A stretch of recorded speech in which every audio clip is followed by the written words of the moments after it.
नमस्कार, मी doctor Sumit हातगावकर, plastic रिकन्स्ट्रक्टिव्ह आणि मायक्रोवॅस्क्युलर surgeon. तर आज आपण डिस्कस करणार आहोत डायबिटिक फूडबद्दल. भारत ही डायबिटीसची कॅपिटल आहे. जगामधील सर्वाधिक डायबिटिक फूडचे पेशंट आणि डायबिटीसचे पेशंट हे भारतात आहेत. डायबिटीस सोबत येतं डायबिटिक फूट. तर आता डायबिटिक फूट म्हणजे काय?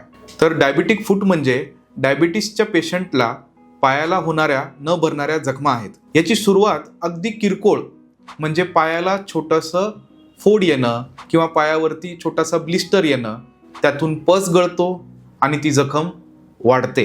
जखम वाढून अगदी शेवट ही पाय गुडघ्यापासून किंवा गुडघ्याच्या खाली किंवा गुडघ्याच्या वर कट करायपर्यंत याची वेळ येते. याला आम्ही ॲम्प्युटेशन म्हणतो. म्हणजे सुरुवात अगदी छोट्याशा ब्लिस्टरपासून होते आणि शेवट पायाच्या ॲम्प्युटेशन. तर डायबिटिक फूट का होतं? अनकंट्रोल्ड शुगर, डायबिटीसच्या पेशंटच्या नष्ट झालेल्या पायाच्या संवेदना, नष्ट झालेल्या संवेदनामुळे पायाला झालेल्या छोट्या छोट्या जखमा, झालेल्या जखमांची न घेतलेली काळजी, यामुळे त्या जखमा चिघळतात. चिघळलेल्या जखमांची योग्य काळजी न घेतल्यामुळं त्या जखमा इन्फेक्ट होतात आणि इन्फेक्शन पसरतं आणि त्याचा शेवट ड्रेडेड कॉम्प्लिकेशन जसे की ॲम्प्युटेशनमध्ये होतो.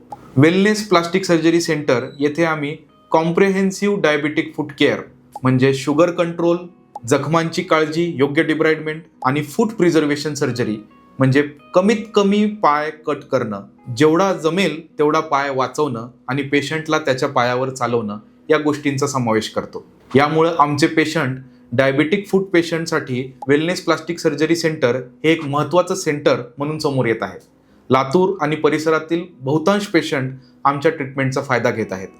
आमचं काम हे डायबिटिक फूटची जखम भरून देणं इतकंच नाही, तर त्या जखमांसोबत त्या वारंवार कशा होणार नाहीत आणि पेशंट हा पेन फ्री कसा राहील याच्याकडे राहतं. तर आपल्याकडे डायबिटिक फूटचे पेशंट असतील तर आजच संपर्क करा.